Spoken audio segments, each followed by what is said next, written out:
Good morning. आज हम लोग डिस्कस करने जा रहे हैं डायनेमिक मेमोरी एलोकेशन के बारे में।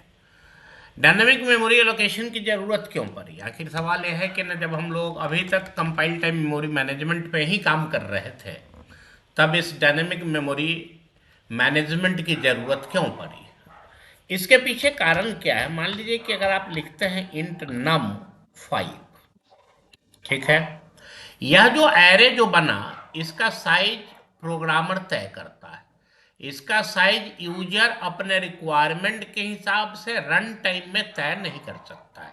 अब यह अलग बात है कि प्रोग्रामर इसको तय करने से पहले उनके साथ कंसल्ट करेगा, रिक्वायरमेंट एनालिसिस करेगा। लेकिन फिर भी मान लीजिए कि है ना, अगर हमको एक कॉलेज के लिए सॉफ्टवेयर बनाना है, हमने साहब वहाँ का एनालिसिस किया और पता चला कि वहाँ 30 बच्चे हैं।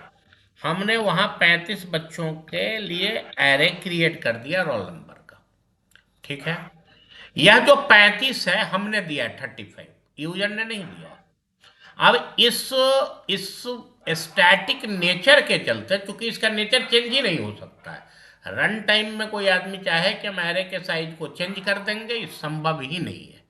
ऐसे केस में दो तरह का प्रॉब्लम हमारे पास आ जाता है। पहला को बोलते हैं इनसफिशियंट मेमोरी और दूसरा हुआ वेस्टेज। तो आइए सबसे पहले वेस्टेज को ही समझने की कोशिश करते हैं। वेस्टेज का मतलब हुआ कि आपने दिया 35, एडमिशन हुआ सिर्फ 25 का, तो 10 बच्चों के लिए जो आपने मेमोरी दिया था उस मेमोरी का वेस्टेज हो गया। बाई चांस अगर कॉलेज में एडमिशन हो गया 40, तब हमारा यह सॉफ्टवेयर, हमारा यह जो टूल है, यह रन टाइम में वहाँ प्रॉब्लम क्रिएट करेगा ही, क्योंकि हमने भाई स्टूडेंट का साइज सोच लिया था कितना, तब 35, एडमिशन हो गया 40, समस्या बढ़ेगा। इन दोनों प्रॉब्लम को एलिमिनेट करने के लिए सी ने डायनामिक मेमोरी मैनेजमेंट का कॉन्सेप्ट दिया। डायनामिक मेमोरी मैनेजमेंट में पॉइंटर के हेल्प से अगर हम चाहें तो ऐसे एरे को बना सकते हैं जिसके साइज का डिसीजन रन टाइम में होगा, यानी कि यूजर देगा अपने रियल रिक्वायरमेंट को देखते हुए। अगर स्टूडेंट का संख्या 20 है, 20 साइज देगा, अगर 40 है 40 देगा, 50 है 50 देगा। मतलब यह हुआ कि अब यूजर का इंटरेक्शन सॉफ्टवेयर के साथ बढ़ेगा, इसीलिए डायनामिक मेमोरी एलोकेशन दिया गया। अब हम फिर से बोल रहे हैं कि चूंकि स्टैटिक इंफॉर्मेशन होने के चलते जब हम एरे को यूज करते हैं तो दो तरह का प्रॉब्लम हो सकता है। पहला प्रॉब्लम हो सकता है इनसफिशियंट मेमोरी, जितना साइज हमने दिया उससे अधिक का रिक्वायरमेंट हो गया रियल टाइम पे, या जितना हमने दिया उससे कम का जरूरत हुआ तो वेस्टेज हो गया। इसको मैनेज करने के लिए कुछ फंक्शंस दिए गए हैं सी में, जिसमें कि आज हम लोग मैलोक के बारे में पढ़ने जा रहे हैं। असल में मैलोक एक ऐसा फंक्शन है जो रन टाइम में एरे को क्रिएट करेगा और एक रिटर्न टाइप भी यह देगा जो कि वॉइड पॉइंटर होता है। कारण क्या है वॉइड पॉइंटर का, उसमें तो क्या हम लोग बाद में आएंगे अभी, लेकिन आइए पहले एक छोटा सा एग्जाम्पल जरा सा हम देखते हैं। मान लिया कि हमको एक इंट के लिए एरे बनाना है जिसमें कि साइज का डिसीजन यूजर से हम कराना चाहते हैं। तो सबसे पहले एक पॉइंटर हमको लेना होगा, फिर हमको लिखना पड़ेगा इंट एस्ट्रिक मैलोक, और यहां पे देना पड़ेगा size into size of int. अब अगर मान लीजिए कि यूजर ने यहां साइज के लिए वैल्यू 10 दिया, तब यह 10 एलिमेंट के लिए बना देगा। यूजर ने अगर यहाँ 100 दिया तो फिर 100 के लिए। फिर आप कहेंगे कि यह साइज ऑफ क्या है। असल में अगर हम चाहें तो यहाँ डायरेक्ट बाइट साइज भी लिख सकते हैं। जैसे 10 के लिए है, अगर आपने यहाँ 40 बाइट लिख दिया, ठीक है 40, ठीक है। अगर 4 बाइट अगर मिल रहा है कंपाइलर पे, सिस्टम पे, तब तो सही है ही, 10 के लिए हो जाएगा। लेकिन मान लिया कि अगर 2 ही बाइट मिल रहा है, तब क्या होगा? तो आपने सोचा था 10 एलिमेंट, वहां मिल जाएगा 20 एलिमेंट। इसीलिए, और उल्टा जरा सा देखिए, आपने सोचा 2 बाइट है तो आपने यहाँ दिया 20 बाइट 10 के लिए, और पता चला कि वहाँ एक एलिमेंट को 4 बाइट मिल रहा है, तो आपके दिमाग में था कि 10 एलिमेंट बन रहा है, वहाँ बनेगा 5 एलिमेंट। इस सब से बचने के लिए हम लोग सिस्टम को ही यह रिस्पॉन्सिबिलिटी दे देते हैं कि भाई आप वहाँ से ट्रैप कीजिए और जितना साइज का ज़रूरत है उतने साइज को यहाँ से ले लीजिए, और उसी के मल्टीपल्स में हमको आप मेमोरी का एलोकेशन कर दीजिए। यह जो इंट स्ट्रिक है, अभी हम तुरंत बोल रहे थे कि यह जो मैलोक फंक्शन है यह करेगा क्या कि जितना भी आपने साइज दिया है इतने साइज का एरे बनाएगा, और उसके 0th एलिमेंट का एड्रेस हुआ वापस करता है, जो कि इसके पास चला जाएगा, n के पास। यहाँ पे अगर आप देखेंगे तो इसका नेचर और एरे का नेचर अब सेम हो गया। कैसे हो गया सेम? इसको जैसा देखिए, अगर मान लीजिए कि अगर हम लिखते हैं इंट num5, अगर कोई आदमी यहाँ कहे कि भाई हम अगर नम को अगर हम प्रिंट करेंगे तो क्या प्रिंट करेगा ये? तब यह प्रिंट करेगा एड्रेस ऑफ 0th एलिमेंट। इसके बारे में अलग से नोट्स भी है एरे एंड पॉइंटर में, वहाँ पे आप जाइएगा तो फिर डिटेल में वहाँ पे डिस्कस किया हुआ है। यह जो एड्रेस ऑफ 0th एलिमेंट का मतलब हो गया कि नम एक पॉइंटर है, क्योंकि आपको मालूम है कि सिर्फ यह खासियत या क्वालिटी या एट्रीब्यूट सिर्फ पॉइंटर का होता है कि वह किसी के भी एड्रेस को रख सकता है। यहाँ भी हम बोल रहे हैं कि न n एक पॉइंटर है जो अपने 0th एलिमेंट का रखेगा। इन दोनों में फिर फर्क क्या हुआ? फर्क यह हुआ कि नहीं, यह जो इन्फॉर्मेशन 5 था यह एकदम फिक्स है कि यह कंपाइल टाइम में ही हमको मिलेगा, मतलब इसके अंदर कहीं कोई फ्लेक्सिबिलिटी नहीं होगा। लेकिन यहाँ पे जो यह साइज है यह यूजर देगा अपने रियल रिक्वायरमेंट के हिसाब से। इसके अलावे बाकी बात सब एकदम अपनी जगह पे, दोनों के बीच में कोई फर्क नहीं है, क्योंकि यहाँ भी इसने क्या किया, अपने 0th एलिमेंट का एड्रेस वापस किया जो कि n के पास चला गया। यहाँ भी कॉन्सेप्ट वही है, ठीक है। अब अगर मान लीजिए कि ना हमको कैरेक्टर के लिए चाहिए, तो फिर से हमको एक कैर का एक पॉइंटर बनाना पड़ेगा और फिर से मैलोक यूज करना पड़ेगा। तो आपको मालूम है यहाँ पे हो जाएगा कैर एस्ट्रिक और क्या हो जाएगा मैलोक और क्या हो जाएगा साइज। अब आप कहेंगे कि ना सर यहाँ पे तो आपने साइज ऑफ लिखा ही नहीं। क्यों लिखे हम साइज ऑफ? क्योंकि आपको मालूम है कि अगर 50 एलिमेंट के लिए अगर कैरेक्टर चाहिए तो जैसे हम यहाँ 50 लिखेंगे साइज के जगह पे, तो निश्चित रूप से 50 बाइट हमको मिल जाएगा, क्योंकि इसका जो यूनिट होता है यह बाइट में ही होता है। यहाँ पे तो प्रॉब्लम इंट के चलते आ रहा था, इसी के चलते हमको साइज ऑफ यूज करना पड़ा। यहाँ पे इसकी कोई ज़रूरत ही नहीं है। अब आइए जरा हम लोग देखते हैं कि इसका जनरल सिंटैक्स क्या है, क्योंकि यह भी जरूरी है। मैलोक का जनरल सिंटैक्स जरा सा हम लोग देख लें, तो फिर जनरल सिंटैक्स इसका होगा ptr इक्वल टू, और यहाँ पे लिख देंगे हम लोग कास्ट टाइप, और यहाँ फंक्शन का नाम तो देना ही है, और यहाँ पे हम लोग सिर्फ लिख देते हैं बाइट साइज। अब चाहे आप बाइट साइज आप जैसे यहाँ पे डालिए, आपके ऊपर डिपेंड करता है, लेकिन यह जो अंदर में जो इंफॉर्मेशन होगा यह बाइट साइज ही होगा। अब होता क्या है कि यह जो मैलोक फंक्शन है इसका काम है कि यह वॉइड पॉइंटर वापस करता है। कारण यह है कि वॉइड पॉइंटर ही ऐसा पॉइंटर है जो किसी भी तरह के डेटा टाइप का एड्रेस अपने अंदर रख सकता है।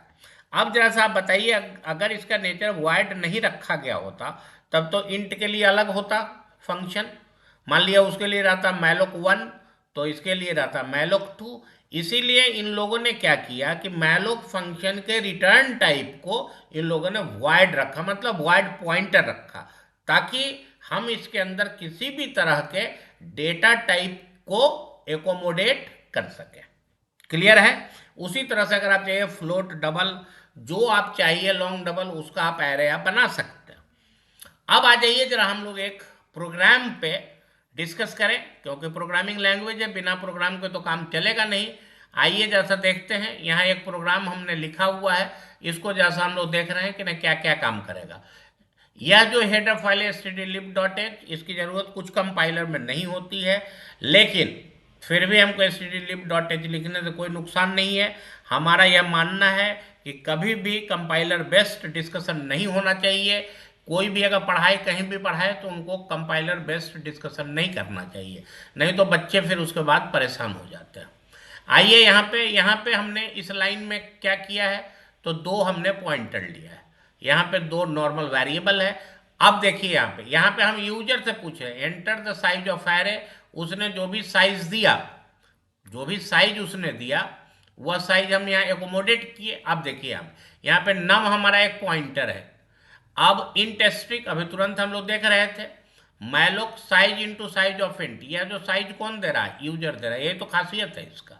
इसके बाद जैसे यह बन जाएगा तब यह एक नॉर्मल एरे की तरह बिहेव करेगा। देखिए यहाँ पे एम्परसेंड नम आई, फिर नम आई को हमने यहाँ प्रिंट कर लिया, कोई फर्क नहीं है। आइए अब जैसा देखते हैं इसको रन करके कि आखिर यह काम क्या कर रहा है। आपने कहा साहब enter the size of array, हमने कहा 6। देखिए एंटर वन वैल्यू 12, फिर 23, मान लिया कि ठीक है, 45, 67, 89, 90। देखिए कितना अच्छा अब यही प्रोग्राम हो गया, जिसमें कि हम लोगों ने आसानी से यूजर से पूछा कि भाई तुम अपना साइज दो, यूजर ने जो भी साइज दिया यह उसी साइज पे जाकर के काम करेगा। इसमें कोई शक नहीं है कि यूजर उसी साइज पे जाकर के काम करेगा जो साइज उसका रियल रिक्वायरमेंट होगा। यही तो सबसे बड़ा प्लस पॉइंट है इसका। यही तो अभी हम लोग समझने की कोशिश कर रहे थे कि जब तक यूजर रियल रिक्वायरमेंट पर नहीं काम करेगा ना, तब तक फिर वह दोनों सिनेरियो बना रहेगा, वेस्टेज ऑफ मेमोरी का और इनसफिशियंट मेमोरी का। यही अगर नॉर्मल एरे भी रहता फिर भी हमारा काम हो जाता, लेकिन वहाँ पे यह साइज रन टाइम में डिसाइड नहीं हो सकता था। ठीक है ना। अब होता क्या है, अब हम इसी प्रोग्राम में कुछ हम चेंज कर रहे हैं। अब कई एक बार क्या होता है कि ना मान लीजिए कि ना आप यहाँ तो खैर छोटा सा वैल्यू लिए हम लोग 5-6 में तो कोई प्रॉब्लम आएगा नहीं, लेकिन मान लीजिए कि आपने कुछ बहुत बड़ा साइज का एरे आपने सोच लिया और उतना साइज सिस्टम दे ही नहीं पा रहा है किसी कारण से, तब हमको इस मैलोक फंक्शन को जब हम यूज करते हैं तब हमको इसको चेक कर लेना चाहिए कि भाई सफिशियंट मेमोरी उतना है कि नहीं है। अगर नहीं है तो प्रोसेस को, प्रोग्राम को वहीं पे बंद कर देना चाहिए। उसके लिए हम लोग कुछ नहीं, यह जो स्टेटमेंट है यह तो खैर अभी जो हम लोग जो लिखे ये तो खैर नॉर्मल था, इसको पहले हम लोग चेक कर लेंगे प्रोग्राम को। इसके बाद हम लोग इसी के अंदर में जा कर के अब चेंज करने की कोशिश करते हैं। चेंज क्या कर रहे हैं हम कि हमने कहा कि इफ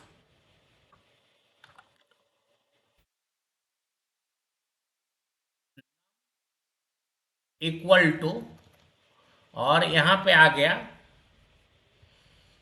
साइज ऑफ, इफ एक और कर्ली ब्रेसेस यहां ओपन कर देते हैं, ठीक है ना। If num equal to size into size of int, ठीक है ना। इसके बाद एक कर्ली ब्रेसेस यहां बंद किया है, एक और कर्ली ब्रेसेस यहां बंद कर देंगे, ठीक है ना।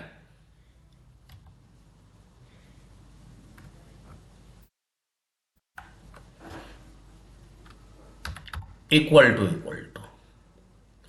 और हमने कहा नल, इसको तो हटाना पड़ेगा आपको मालूम ही है, और इसको बंद कर दीजिए। अब जैसा देखिए, अगर मान लीजिए इस पूरे स्टेटमेंट पे ही आपने क्या लिखा, इससे पहले आपने सिर्फ लिखा था num equal to int string malloc size into size of int. इस बार हम लोग इसको चेक कर रहे हैं कि भाई कहीं यह नल तो नहीं है। नल का मतलब हुआ कि जितना साइज हम मांग रहे हैं उतना साइज इसने हमको नहीं दिया। अब अगर इसने उतना साइज नहीं दिया तो फिर आगे बढ़ने से कोई फायदा है नहीं। तब हम लोग एक मैसेज वहां पे प्रिंट करा देंगे। जो भी मैसेज आप चाहिए आप यहाँ पे लिख सकते हैं। हमने ऐसे लिख दिया नो स्पेस। और साथ ही साथ आपको मालूम होगा कि नहीं, एक फंक्शन है एग्जिट नाम का, उसको यूज कर देंगे ताकि अगर कहीं यहाँ नहीं अगर हो पाया तब हमारा यह प्रोग्राम यहीं पे टर्मिनेट कर जाएगा। ठीक है ना। अब आइए रन करके देख लेते हैं उसको। कोई तो खैर बहुत बड़ा कलाकारी तो हम लोग किए नहीं है इसमें, फिर भी आइए। आपने कहा एंटर द साइज, चलिए मान लिया छोटा ही ले लेते हैं 4। एंटर वन वैल्यू, कोई उसका फर्क नहीं है। फर्क सिर्फ क्या है कि अगर वहाँ दिक्कत अगर होगा तब फिर निश्चित रूप से हमारा यह प्रोग्राम यहीं पे बंद हो जाएगा। ठीक है ना। अब आइए एक और छोटा सा चेंज इसमें कर लेते हैं ऐसे ही आनंद लेने के लिए। ठीक है ना, उसका कोई सेंस नहीं है क्योंकि एक हमने यहाँ लिया। अब हम चाहते हैं इसको हम उल्टा प्रिंट करा दें। मैं पी को क्या करें, रिवर्स ऑर्डर में एरो को प्रिंट कराएं। तो उसके लिए हम यहाँ पे एक काम करते हैं। यहाँ हमने लिख दिया P इक्वल टू नम। इसका क्या मतलब हुआ, नम के पास क्या है, 0th एलिमेंट का एड्रेस। तो अब P के पास भी क्या हो जाएगा, 0th एलिमेंट का एड्रेस। ठीक है ना। अब आइए जैसा देखते हैं इसमें कि आखिर यह कैसे काम करेगा। उससे पहले हम चाहते हैं कि एक और फॉर लूप हम लगा करके और इसके लोकेशन को भी प्रिंट कराएं ताकि थोड़ा सा कॉन्सेप्ट और हम लोगों का क्लियर हो जाए। ठीक है ना। तो आइए फिर सबसे पहले उसी को लिखते हैं, for i equal to 0, i less than size, इसके बाद i प्लस प्लस, इसके बाद हम लोग लिख देते हैं यहाँ पे, मान लीजिए कि थोड़ा सा ऊपर कर दीजिए, मान लिया यहाँ पे लिख देते हैं प्रिंट एफ। कर कुछ नहीं रहे हैं, सिर्फ उसी में थोड़ा सा हम लोग ऐसे ही कुछ और कॉन्सेप्ट सीखने के लिए हम लोग यह काम करें। %d is the location, %d is at the location कर देते हैं, ज़्यादा क्लियर लगेगा। ठीक ना, इज एट द लोकेशन। आपको मालूम होगा कि एड्रेस प्रिंट करने के लिए जनरली हम लोग %u का यूज करते हैं, करना चाहिए, जबकि कोई बहुत बड़ा रूल नहीं है। कुछ कंपाइलर में हमने देखा है जरूरत नहीं पड़ता है, लेकिन लिख देने पे कोई हर्ज भी नहीं है। %u का मतलब हो गया अनसाइंड इंट। और यहाँ पे हमने वैल्यू को प्रिंट किया और लगे हाथ हम चाह रहे थे कि भाई इसका लोकेशन भी प्रिंट हो जाए। तो लोकेशन इसका है num प्लस आई। ठीक है ना। अब आइए जरा इसको जरा हम लोग रन करके देखते हैं इसका क्या सेंस है, इसको पहले समझिए। होगा क्या कि जो भी एरे बनेगा, ये तो आपको मालूम है 0th एलिमेंट से शुरू करेगा। और नम प्लस आई, नम का मतलब क्या होगा 0th एलिमेंट, और प्लस आई माने 0। लेकिन जब सेकेंड टाइम जब हम जाएंगे तब यह क्या हो जाएगा नम प्लस 1, माने अभी जो यह 0th एलिमेंट को इंडिकेट कर रहा था नम प्लस 0, अब जब करेंगे नम प्लस 1 तब यह करेगा आगे वाले को, माने नेक्स्ट वाले को, फिर करेगा नेक्स्ट वाले को, माने तब यह लोकेशन देगा। और अगर 4 बाइट होगा तो 4 बाइट का डिफरेंस आना चाहिए, अगर 2 बाइट होगा तब 2 बाइट का आना चाहिए। आइए जैसा देखते हैं यह कर क्या रहा है। बिट बाय बिट देखने से ये फायदा है कि न कन्फ्यूजन नहीं होता। आप देखिए यहाँ पे एरर है, एरर के पीछे कारण बहुत कम है, यहाँ सेमीकोलन देना चाहिए था हमको। ठीक है ना। आइए अब आपने कहा एंटर द साइज, चलिए ना मान लिया 5, कुछ बड़ा ले ले 23, 56, 90, 87, इसके बाद 65। अब देखिए 4, 8, 12, 16। यह असल में लोकेशन दे रहा है। यहाँ देख रहे हैं, यहाँ पे कुछ नहीं था। यहाँ पे पहला वाला का पहला वाला का जो आपका लोकेशन है, इसको हम लोग तय नहीं कर पाएंगे, ठीक है ना। लेकिन सेकंड वाले से अगर हम लोग चाहें तो इसको तय कर सकते हैं, ठीक है ना। सेकंड वाला में देखिए ना, 4 4 बाइट का डिफरेंस आ रहा है, 4, 8, 12 और 16 आ रहा है, ठीक है ना। इसीलिए हमने कहा कि नहीं, यह जो लूप है, यह कर क्या रहा है, यहाँ पे यह वैल्यू प्रिंट कर रहा है, ठीक है ना। वैल्यू प्रिंट करने के बाद यहाँ पे ज़्यादा अच्छा होता कि एक हम लोग स्लैशन में भी अगर लगा दें तो कुछ ज़्यादा खूबसूरत लगेगा, है ना। प्रिंटफ स्लैशन स्लैशन 2 बार लगा दिया अलग अलग के लिए, ठीक है। अब यह कर क्या रहा है, तो फिर यहाँ पे यह वैल्यू प्रिंट करेगा और यहाँ पे उसका लोकेशन प्रिंट करेगा, क्योंकि नम प्लस आई का क्या मतलब हुआ ना, इसको देखिए यहाँ पे आपको बता रहा है। मान लिया कि ना अभी हमारे पास एरे है, कुछ 12 है, 34 है, 56 है, 78 है। 12 का जो लोकेशन है, ये तो खैर हमारा नम रखे हुए है, नम के पास है। अच्छा, नम प्लस जीरो का मतलब कि नहीं यहीं पे बने, लेकिन जैसे नम प्लस वन कहेंगे तब ये उछल के आगे चला जाएगा। यहाँ पे एक चीज आप जान लीजिए कि पॉइंटर का अर्थमेटिक में एक चीज होता है, प्लस वन का मतलब नॉर्मल प्लस वन नहीं है, माने बाइट में वन नहीं है, वह नेक्स्ट एलिमेंट पे जंप कर जाता है। इसीलिए प्लस वन जब आप किए तब वह नेक्स्ट एलिमेंट पे जा रहा था, जो कि अभी हम लोग वहाँ आउटपुट में देख भी रहे थे कि ना, इसका जब लास्ट में था 600 तो बाद में हो गया 604, फिर 608, क्योंकि यह नेक्स्ट वाले पे जा रहा था, ठीक है ना। तो इसीलिए नम प्लस आई हमने लिखा है। अब आइए जैसा देखते हैं हम लोग एक काम, कि इसको थोड़ा सा उल्टा हम लोग प्रिंट करना चाह रहे हैं, जो भी हम वैल्यू लें ऐसे ही सिर्फ ज्ञान के लिए, और इसका कोई बहुत तो जरूरत नहीं है मैं लोग को समझने के लिए, लेकिन खैर चलिए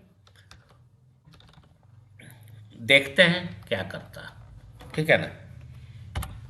चलिए, अब यहां हम लोग चाह रहे हैं कि इसको उल्टा प्रिंट करें, तो चलिए इसी को पहले कॉपी कर लेते हैं और इसी में कुछ कुछ चेंज करेंगे।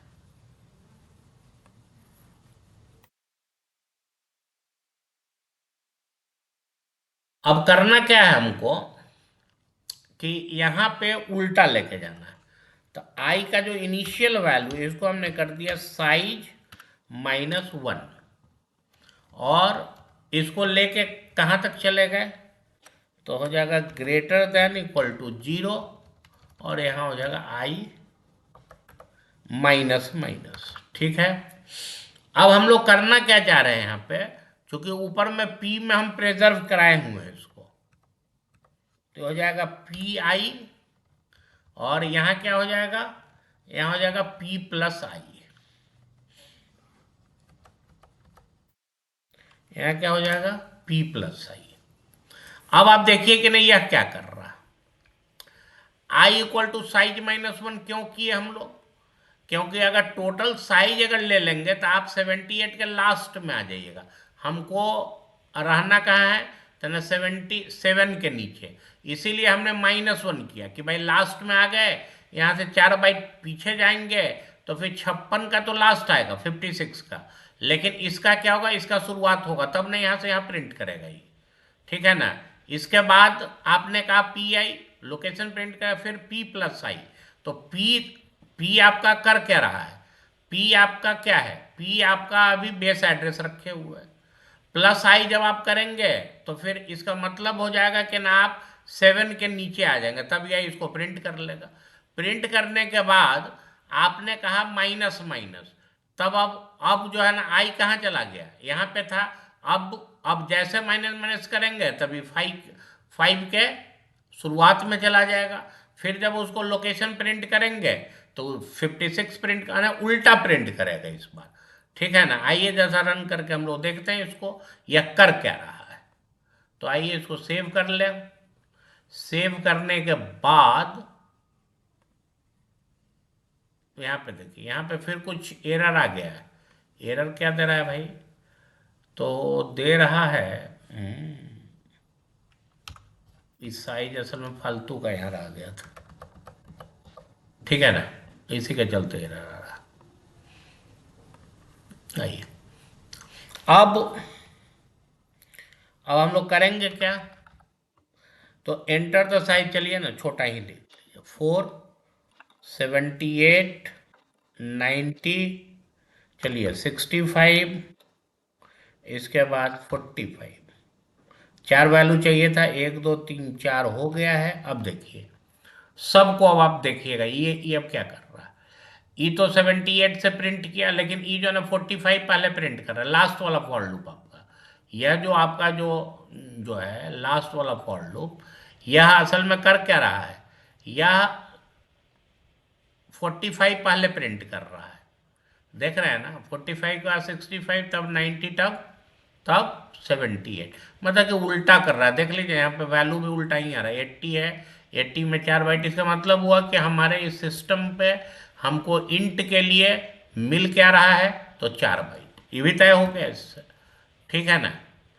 चलिए फिर अब नेक्स्ट क्लास में डायनामिक मेमोरी एलोकेशन को और आगे बढ़ाएंगे, और हमको पूरा उम्मीद है कि आज का क्लास बिल्कुल समझ में आया होगा, आनंद भी आया होगा, ठीक है। क्लास न सिर्फ करना है, बल्कि एकदम तय जानिए कि 100% आपको कोशिश करना है। इस सब को आप टाइप कीजिए और आप इसको चेक कीजिए कि यह हूबहू काम कर रहा है या नहीं कर रहा है। चलिए फिर, thank you very much, thank you.